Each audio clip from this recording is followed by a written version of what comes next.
To enhance the e-commerce landscape in Nigeria, Glovo has teamed up with the Ministry of Communications, Innovation and Digital Economy through the Nigerian Postal Service and other key stakeholders to address the sector's challenges. A forum was held here in the commercial capital of Nigeria, Lagos, bringing together policymakers, tech leaders, private sector representatives to discuss solutions for closing Nigeria's logistics gap and accelerating the integration of digital and physical infrastructure to support e-commerce growth. Now, the e-commerce industry, of course, is undergoing significant change due to rapid digitization, highlighting the need for improved logistics infrastructure to navigate both its challenges and opportunities.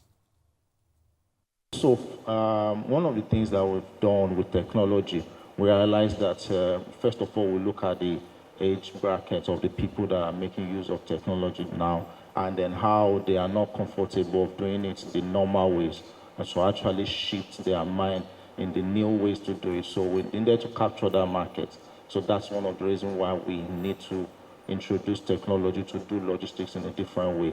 And then if you check around now, we're seeing different platforms coming up to say, okay, I'm selling, I'm buying from this platform.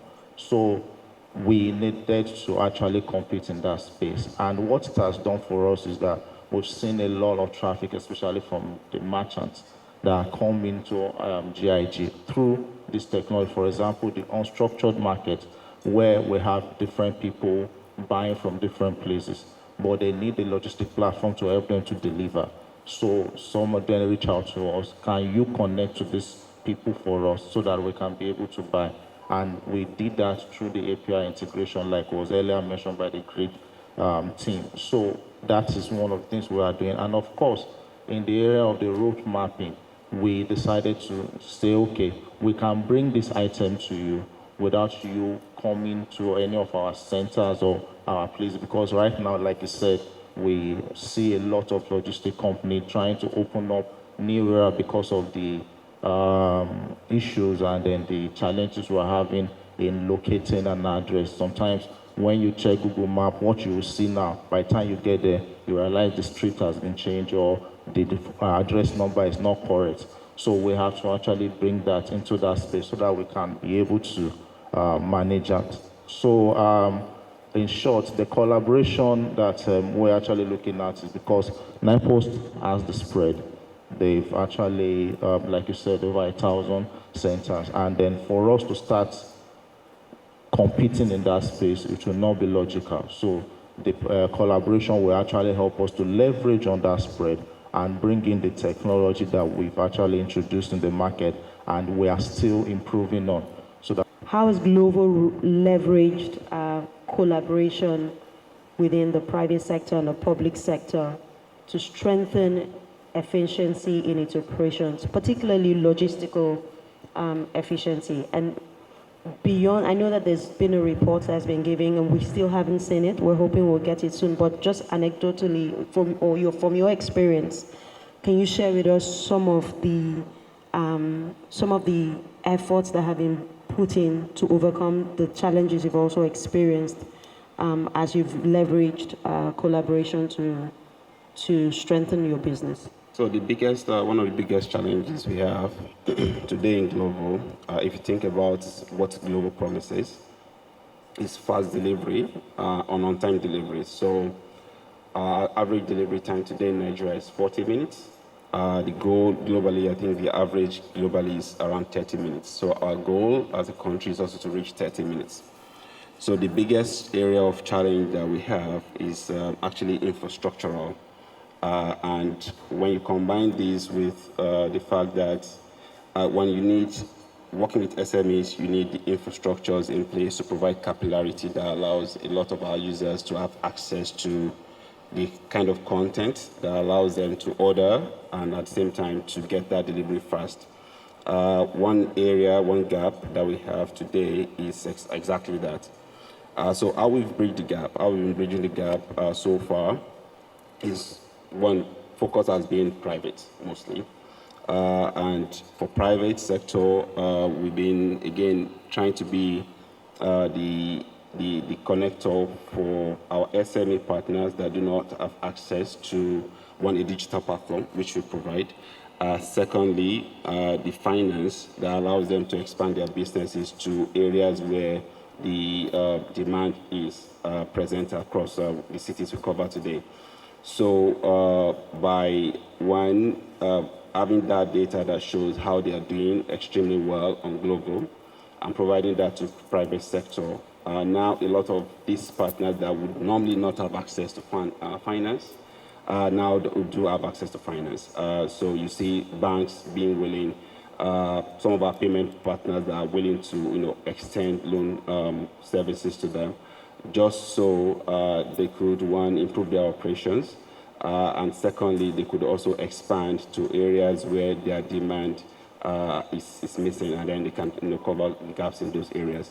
So in terms of security components, what we're basically doing is we're partnering with people that understand the terrain, right? To fight evil, you have to know evil. You have to be able to understand the terrain, the geographical dynamics, the cultural nuances of the place, right? So we're working with a lot of partners. We are open to more even that understand this terrain because, I mean, we're growing, like you rightly said, we're growing really good, but we want to do more, right? We want to unlock new boundaries, get to new territories. Today we're going all the way to Maiduguri, we are in Yobe, we are in Jos, Bauchi, Gombe, right? Of course, in the entire southwest, southeast, south, in the major cities we are there, right? But we want to unlock more cities, right? So those are some of the things that we are looking at, right? There's the infrastructural deficiency that is very, very much obvious.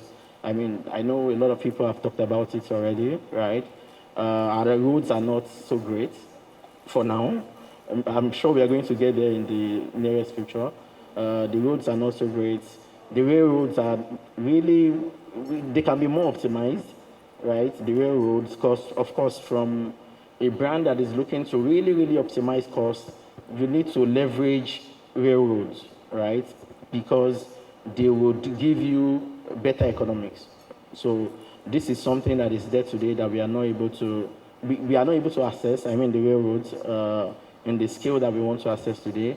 We are opening conversations with some players in the industry to see for the networks that are available today, like Abuja to Kaduna and back, how we can leverage those network and then integrate them within our community, right?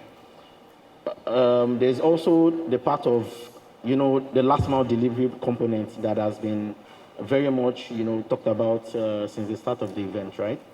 On the last mile delivery component, we don't want to focus only on door delivery. I think there's a conception about e-commerce being only about door delivery. You just have to deliver to the consumer's doorstep. But the reality is that it is also so much about convenience and accessibility. If we can get packages or items from Iyabasira in Oshodi down to Mohammed in Maiduguri to come and pick it up at the pickup station, we are fine, right?